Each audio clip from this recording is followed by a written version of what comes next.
Okay, so normally I use these slides to teach Red Hat Linux fundamentals.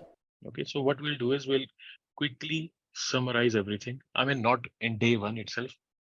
Okay, so like we know Linux. In Linux, we normally use command line to issue the commands, run the commands, right? First thing to remember here is when you run a command, the command is interpreted by the shell program, and the shell is going to transfer the information about the command to kernel. Kernel is going to take the action with the help of hardware. Okay, so this is the sequence of the execution. You type a command, shell program, bash shell. By default, bash shell is used. Bash shell is going to read the command, translate the command instructions to kernel. Kernel then talks to the hardware, gets the output. Okay, so this is how things work. And when we say Linux directory structure, we have some directories inside a slash, which is the starting point of operating system. We also call it root directory. So inside the root directory, there are multiple other directories, subdirectories, which have every directory has a purpose. Let's say boot. Boot directory will contain booting related files, right? etc will contain configuration files like that. So there are multiple directories here. Okay. And when it comes to commands, like file commands, ls, touch, mkdir, directory level commands, directory navigation, cd dot dot, all these things, right? Mm-hmm. So this is just the basic, obviously. So what I was thinking is we'll practice few questions. So people with existing Linux knowledge will be able to answer. If you don't have no knowledge of Linux, then obviously I'll be sharing this PPT as well. Okay, this will help everyone. Okay. Yeah. Okay. So before I start, I would like to know more about you. Like you have how many years of experience? You can explain in the chat also how many years of experience and what exactly you're looking for in career. Why do you want to learn Ansible automation? Yeah. For me, like I Yeah. mentioned earlier, Mm-hmm. I have been working with Linux devices for over 10 years, Mm-hmm. mainly iDirect. There are Mm-hmm. some Linux operating system, CentOS, Red Hats, but Mm-hmm. then these were just on the possibly user side, the desktop side, and for Mm-hmm. the iDirect, Mm-hmm. Mm-hmm. we use the command line, like you said, to issue commands, but I Right. don't have like a strong background, like a base on how Yes. these Okay. commands are operated. I can just issue the commands and I know the result they will give because these are like templated commands. Mm-hmm. Mm-hmm. Because I work in a satellite communication industry in Oh, Massat, okay. so Okay. we support customers and basically the antennas run on Linux modem, Modem. IDX, Right. and so Right. we have to support these modems. So I'm Right. looking at Linux. Linux is something I am interested in, and um, I think compared to Cisco, I hold high esteem for it, and it's something I'm looking to advance my knowledge in, have proper, understanding of it, how it operates, so I Right. can elevate my professional knowledge. Correct. Correct. Right. Right. Yeah. Right. Okay. All right. Perfect. Perfect. And what about you, Hiba? Okay, Hiba is working with embedded systems. Perfect. Okay. All right. Cool. All right. Okay. So since you guys already have some knowledge of commands, what we can do is let me first of all introduce you guys to the overall fundamentals of Ansible, right? So what I'm going to do is I'm going to open this. It's a Word document. Okay, and eventually I'll be sharing everything on the Google Drive. And this is how classes work. We are going to have 1 hour or 2 hour classes every weekend, Saturday and Sunday. And the videos, the live classes will be recorded and the videos will be available on student portal. Student Okay. portal URL is this one, my.nwkings.com. Okay, so when you log in using your Google account. Okay, sign in with Google. So when you log in, you will see your course, and when you enter the course, you will see all the videos. Just an example, I'm entering this course, which is January weekdays. Okay, it's a weekday class, and these are all videos. Okay, you can just click and start any video. All right, so these are all recorded videos. Plus, I will be sharing a Google Drive link. Okay, so maybe tomorrow I'll do that. So I'll be Okay. sharing a Google Drive link. In that link, you will find multiple materials. For example, so this is a Google Drive for January batch, weekday batch. You see three things here. First is ebooks. In the ebooks, you will find all the ebooks related to Linux, Ansible, and more things. Okay, there will be multiple things here. Okay, so Ansible automation ebook is here. Linux administration ebook is here. So you have plenty of material to learn, plenty of ebooks to go through. Okay, so this is one. Another one is notes. So this notes is like I'm going to use a notepad or something like that to, when I explain something, I use notepad to, write and explain. So all the notes, class notes are saved in notes. All right. Then Okay. the third, the PPT. The PPT, most probably we won't be using PPT because see, Ansible, the courseware, Ansible course cannot be, converted into PPT because we need to write playbooks which are very lengthy and they cannot be accommodated in a slide. Yes, we can go with PowerPoint like bullet points and all, but what I feel is for Red Hat Ansible, we should follow this document. I can convert it into PDF also. Okay, so we will use this. This is the official document from Red Hat. Okay, and we'll try to learn what Red Hat wants us to learn. Okay, so this is the official document. How to Okay. learn Ansible, various questions, various exercises are there, quiz exercises, lot many things are there in this document. Okay, so we'll see one by one. Okay, so every material will be shared on Google Drive and you have access to Google Drive for let's say 1 year at least. Okay, so you can, what I recommend is when I share the Google Drive, just download everything on day one and Okay. you can get the notes as we progress through the class, right? Okay. Yeah, initially notes and PPT will be empty and you can just download the ebooks right away. All right, now when we say Ansible, what exactly is Ansible, why it is used? Let me just throw some light on it.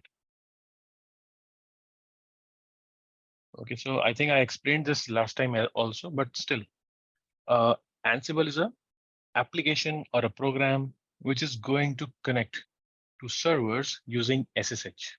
Okay, it uses SSH to connect to various servers and then perform some automation. Okay, for example, a task as simple as add a user or maybe update the system, update the OS. And what is the command to update the OS? Uh, Either you use yum update or you use DNF update, both will work, right?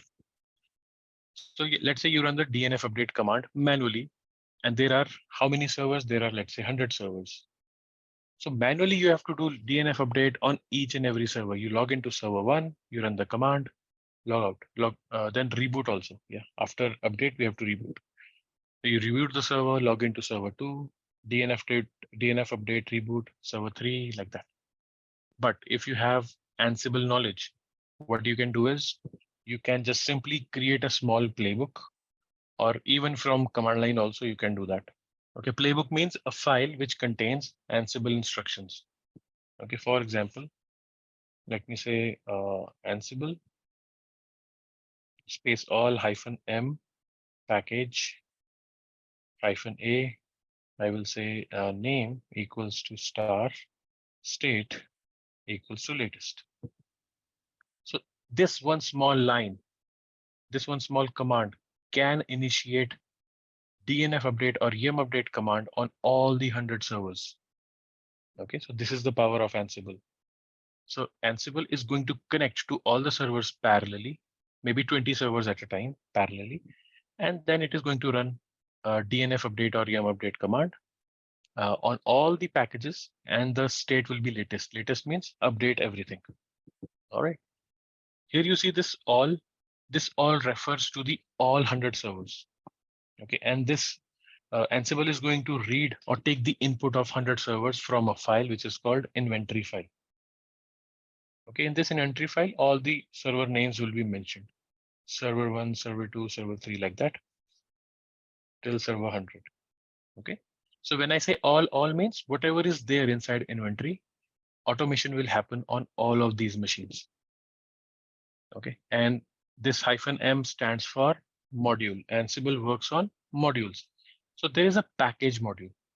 Okay. So depending on the operating system type, appropriate command will be used. Let's say S1, S2, and S3 are RHEL machines. For example, Red Hat Linux. So the command will be used if they are latest RHEL 8 or RHEL 9, then DNF update will be used. If they are old RHEL 6 or 7, yum update will be used. Okay. Let's say S4 and S5. These machines are Ubuntu machines. All right. What will happen? The package module will run separate command here. It will run apt update command. So in Ubuntu, yum doesn't work or DNF doesn't work. apt works for the system updates. Okay, so this package module is going to check what operating system. Accordingly, it is going to run that command. It happens automatically. Then -a, we are telling this package module what exactly to do. So this package module is going to name equals to the package name. If you want to update only one package, you will say name equals to Firefox, for example. Then it will be updated. If you want to say all, then we can't say all like this. We have to mention asterisk star. This means all. So all packages state should be latest. Okay, so there are various elements in this command itself, which we will be learning throughout this course. Okay, and yes, there is there are some steps. There are some steps before we start working with Ansible. Step number 1 is install Ansible. Install. Second step is configure. Okay, and then third step is start the automation. Okay.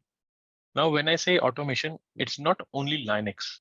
You can automate the tasks, the activities on Windows machines, Windows servers, Linux servers, networking devices as well. Okay, even the virtualization platforms like VMware, vSphere, cloud platforms, Azure, AWS, GCP, you name it. Okay, whatever devices or whatever platforms are used in an enterprise, in any organizations, Ansible can connect to all those platforms and devices and can automate. So this is the power of Ansible. It's not only for Linux. Linux knowledge with Ansible is a combination where the market is looking for. There is a demand for these resources who have Ansible and Linux knowledge. Okay. So even if you can see your online job portals, you just try to search Ansible, Linux, and select the experience you have, let's say 3 years or 5 years, and then click on search. You will see thousands of openings, thousands of positions are available, and there you can apply. Okay, so this is the benefit of Ansible with Linux. All right. One more thing.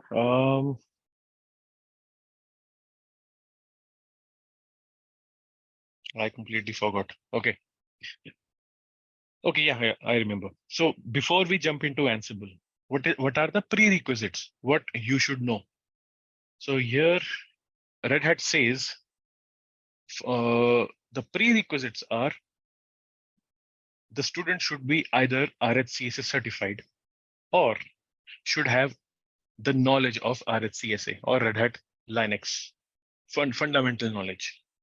Either you have the knowledge or you are RHCA certified, then you're good to go with Ansible. Right now, if you don't have either, not certified, no Linux knowledge, doesn't matter. Because eventually in this batch, I'm going to start with the Linux first. It will not be a proper class, obviously.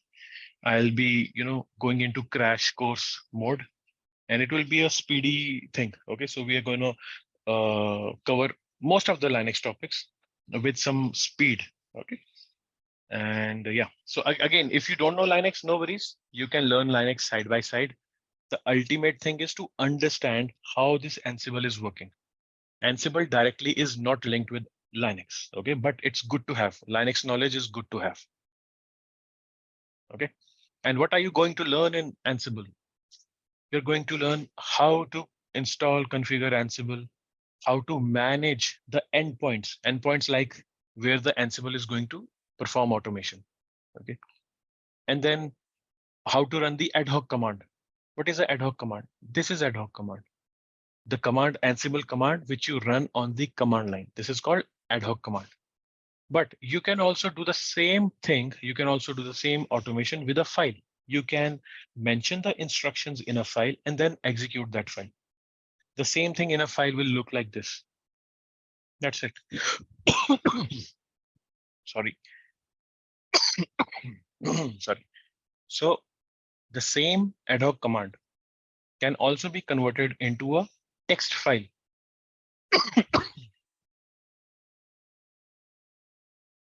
Okay, so this format is called YAML format. So we are going to create a file, let's say VI, maybe update.yml. So the extension of this file, Ansible playbook file, should be YAML, YAML. Okay, or you can also say YAML, both will work. Normally I use YAML extension. So in this file, we are going to mention the Ansible instructions in this format. The mandatory stuff is these 4-5 lines. Okay, so this file starts with 3 hyphen, then you comment using hyphen space name colon space. Spaces, hyphens, colons, these are really important. And overall, this is a YAML format. Okay, so this is a YAML format. To know more about YAML, let me do one thing. Let me Google it for you. YAML rules, or we can say, yeah, YAML rules. There is a very good website here, tutorials point. Okay, so you can go through the rules of YAML file.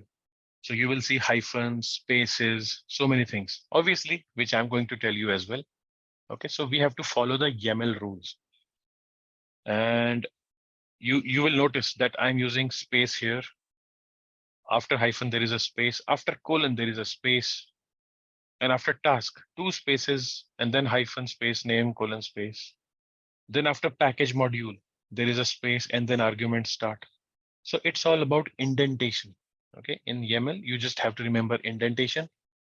For the first time, it might seem confusing, but the moment we start typing or start creating the YAML files, it becomes very easy.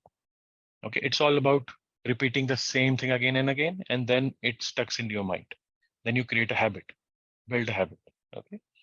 So yeah, for the first time, I also was a bit confused with these spaces and all. But the moment I created my third playbook, I felt comfortable. Okay, because now I know I have to learn Ansible and this is the way. Okay, so eventually you will build that habit.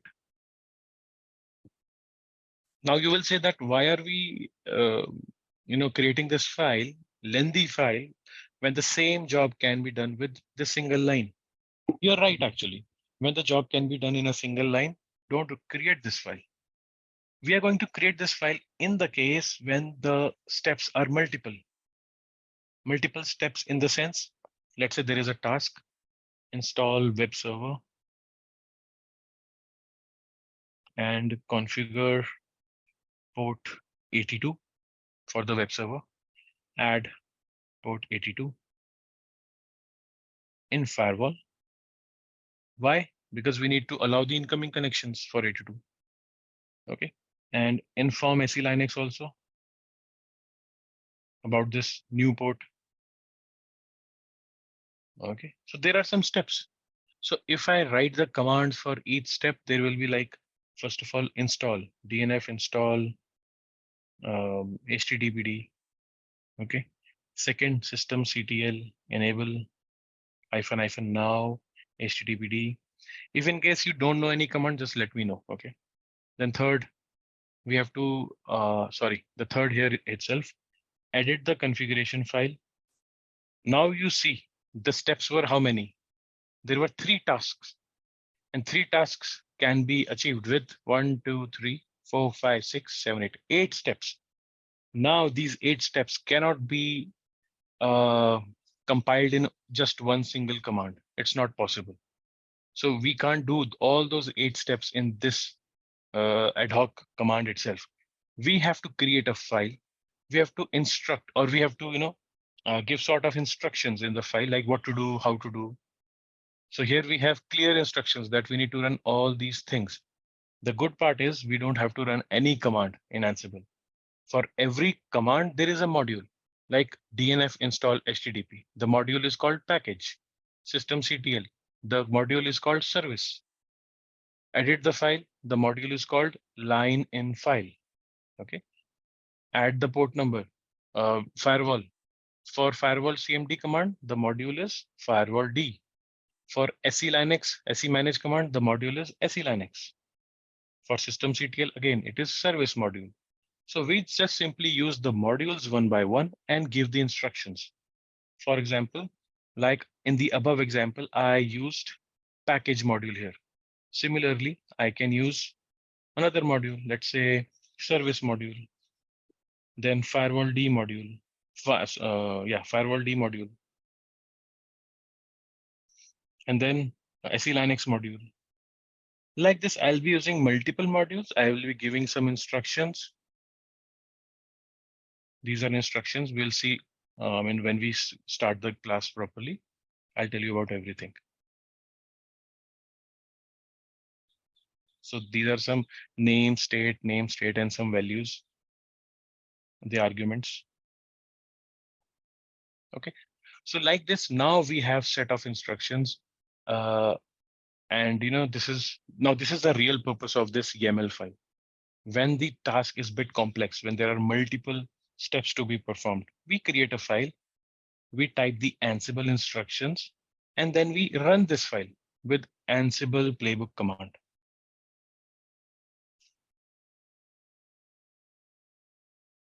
Okay, simple. We run the command like Ansible playbook and the file name, YAML file name, update.yaml. Okay, so this file will execute and we will see properly what's going on. Okay, now when we talk about practice, how to practice Ansible, theory is okay, learning is fine, but how to practice it? What I recommend is in your own laptop, what I'll help you with creating your own lab, own Ansible lab. You just need minimum of 4 GB RAM, okay, and a compatible CPU, like at least 5th generation and above, i3, i5, like that. Okay. So if you have this configuration on your laptop, this is, very common. If you have this, then yes, we can create a lab.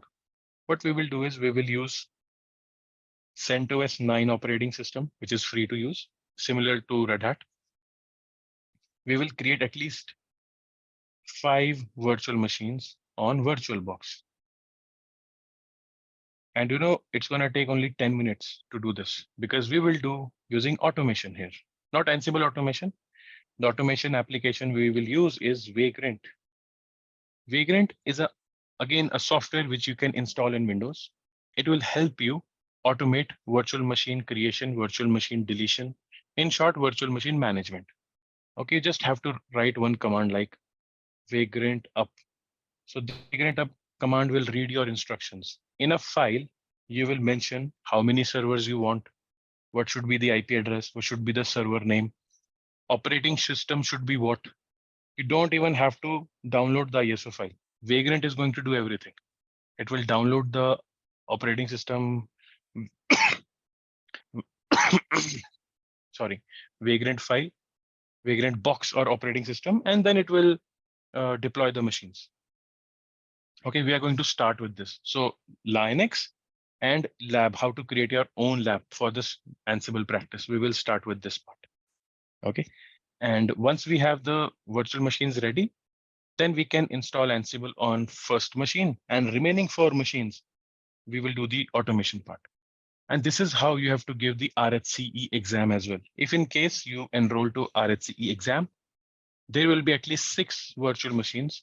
You have to run Ansible on 1 and automate on 5. Okay, you'll be giving the instructions on one machine, number 1 machine, and the remaining 5 machines will receive the instruction and automation will happen. Just one question. Mhm, Depending on the operating system, will mhm, the Ansible commands be different? So if you want to automate a Windows system, mhm, Linux, mhm. or Yes, yes, yes. network device, Yeah. are So you okay? depending on the operating system, the Mm-hmm. modules names will also change. For example, Okay. if you want to ping 100 Linux machines, Linux servers, then the Ansible module is called ping. Okay. If you want to Okay. do the same thing on Windows servers, you have to ping 100 Windows servers. Then the module name becomes win_ping. Oh, okay. Okay. That's it. Okay. Yeah. That's it. Okay. Okay. Okay, so it's not a big difference, but yes, I'll teach you. I'll be telling you how you can find the correct modules for the operating Okay. system. And mostly we will be referring to the Ansible documentation every time. Okay, because Okay. Ansible, there are thousands of Ansible modules available. It's very hard to remember everything. In this course, we will go through the most commonly used Ansible modules. Okay. If in Okay. case you need to know about some other module, we can go to the documentation part. And this is how we work. Okay. Everyone works in Ansible. There is a question by Hiba. On the first VM, we need to install Ansible, but on the others 5, yes, we don't need to install Ansible on others 5 because Ansible is agentless. Ansible is going to use SSH and then connect to the servers. So only requirement is SSH should be installed, port 22 should be open. That's it. And yes, Python should be installed, which is by default there. Python is already there, right? So this is the requirement. SSH, sorry, this Ansible is agentless, which means you don't need to install Ansible everywhere. You just install Ansible on one machine. Okay, that's it. And this machine will automatically initiate SSH connections to other machines. And then automation will happen. So we'll see this slowly, not today. Or tomorrow we'll start with the Ansible configuration maybe, and we will also start with the Linux fundamentals parallelly. Okay.